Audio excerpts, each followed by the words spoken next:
What's up, V-Fam? Your boy Juan Valdez back with another video, and today I'm going to be sharing with you guys 3 mistakes you could be making with your Facebook ads for your Shopify dropshipping business. So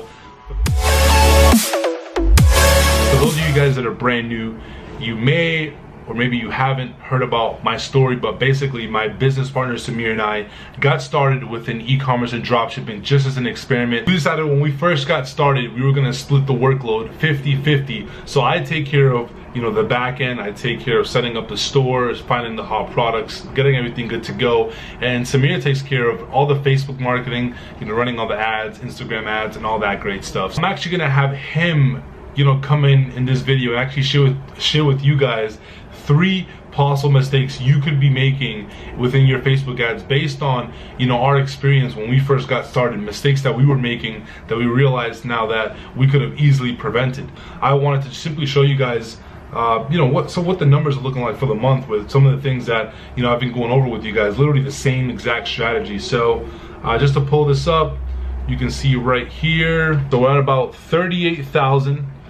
We're about 38,000 for the month, and it's only the 14th. Well, we're not even we're almost halfway through the month. I just simply thought I'd share that with you guys. I wanted to be completely transparent with you guys, letting you guys know kind of what happens on day to day and kind of how we run our business. What I'm gonna do is I'm actually gonna go get Samir, find out what he's doing, and get him to drop some of that Facebook ad knowledge for you guys. So alright guys, so I'm back and I'm here with the man himself, the man, the myth, the legend, Samir Chubane. For those of you guys that don't know Samir, make sure you follow and you check out his channel. I'll post a link to it in the description, and you can also pop up and see his channel here. As you guys can see, Samir got a brand new hairdo. If you see some of his previous videos. It's just videos. the lighting, bro. It's not even my hair, dude. It's just the lighting? Yeah, it's just the lighting. It makes my hair look like that. 3 mistakes that anyone just getting started that they could potentially be making with their Facebook ads, and it's just some reasons as to why it may or may not be working for them. Yeah, I would say one of the main mistakes is exactly that. They're not launching enough campaigns. So for any of you guys out there that are looking to get into Facebook ads, or you're already in it but just not really working out too well for you, it might actually be the simple fact that you're not doing enough campaigns, right? You're not experimenting enough. Okay, so we have the first one. You need to test a lot more campaigns. On average, what would you say for anyone getting started? How many campaigns should they be testing a week? Yeah, I would say it honestly depends on their budget, right? Because the budget is often what is a little bit tight when people are first getting started, like e-commerce, drop shipping. Yeah, let's do for people that have small budget, something like maybe a few $100s to spend, and people that may have $1,000 to spend. Okay, I would say if you have a couple $100, you definitely want to experiment with tinier budgets. You can even launch an ad for as little as $5. That's what we help all of our students do in the P2P accelerator, which I'm sure you're gonna have a link for below or something like that. So if you do have a plan that kind of shows you how to launch Facebook ads, like you have somebody guiding you, maybe a friend, a business partner, kind of like how you and I were able to because like I didn't learn, I showed you my Facebook ad account when we were first getting started drop shipping, and it was negative 12 grand. Yeah, that was absolutely insane. So, usually everybody has this learning curve to go through. So obviously our goal is to help all of you guys watching, like shorten that learning curve,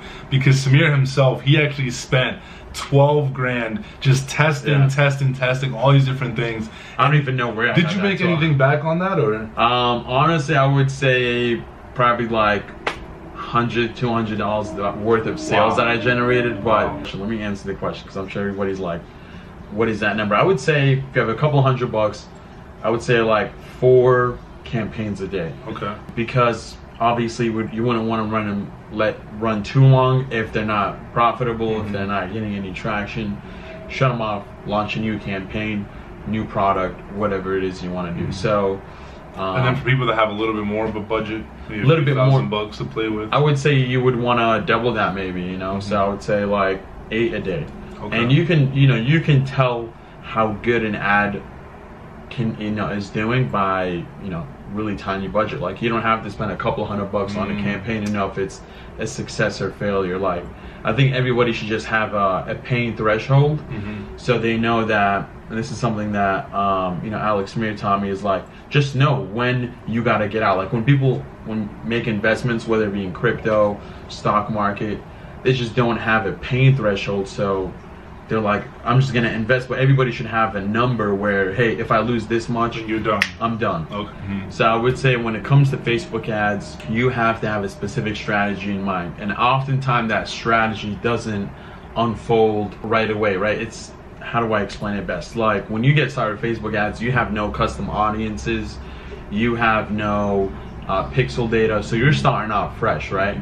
And the only way that your conversions gets better and you know, your cost per purchase or whatever KPI you're trying to aim for gets better and more effective is the more data that you get, right? So like your cost per conversion is gonna get cheaper, hella cheaper, when you have a lookalike audience of buyers. Got it. You know, but the only way you do that is if you go through that initial phase of like building the data and feeding the Facebook pixel. We decided to take everything that we learned from pretty much step A to Z, from $12,000 experiments all the way to, you know, learning from high-level mentors like Ty Lopez, Alex Smith, all these guys, and we put everything that we learned inside the P2P Dropshipping Accelerator.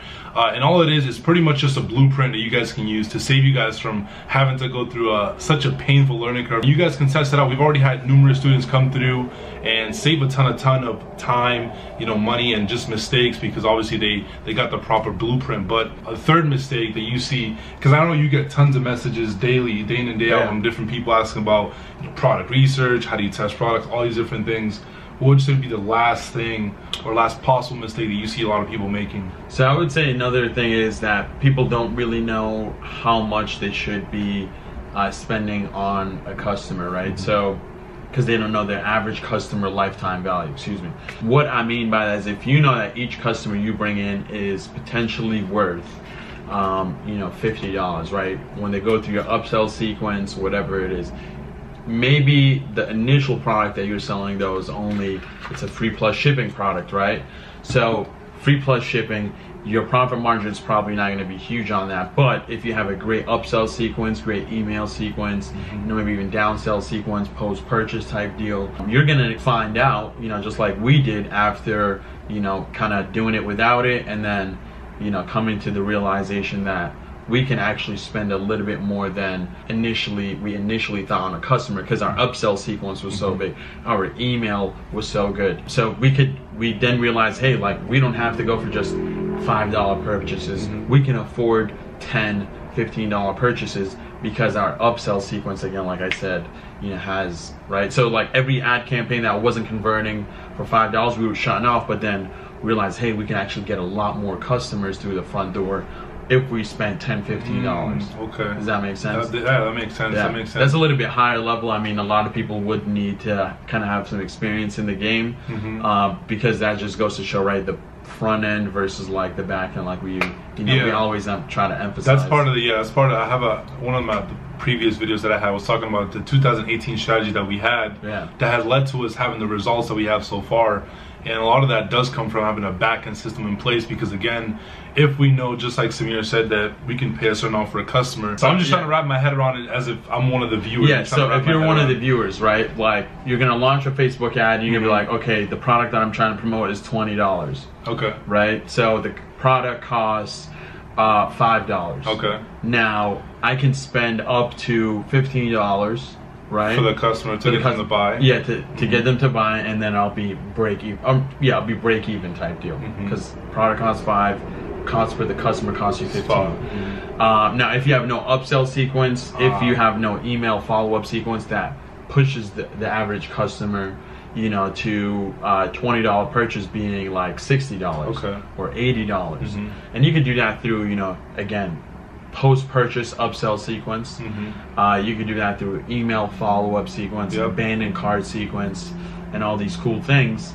And so now you can go from being able to spend only $15 to, hey, now I can spend, you know, $30 on a customer. Because I know I'll still be profitable based on that. So and that's what really all the big giants do, right? That's what all the big giants do that have, you know, Proactive, for example, or, you know, all these white teeth smiling versus like the bigger ones versus like the smaller ones. The bigger ones understand that they can spend more on the front end, because they know that for each customer they get into a monthly subscription, it's the average lifetime of them is like 5 months, and then 5 months for a $60 recurring membership.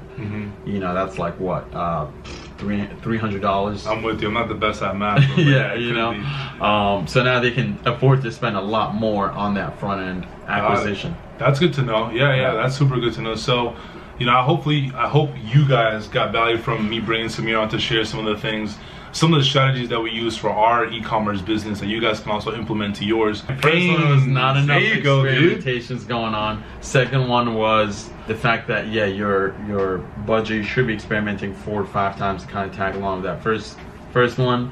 The second one we talked about. The second one was having a strategy in place. Yeah, having a strategy in place that might unfold after a month or two of, you know, data. Mm-hmm. And then the third one is knowing, you know, your customer value, what every customer is worth. Exactly. So that way you know how much you can spend per customer. Got it.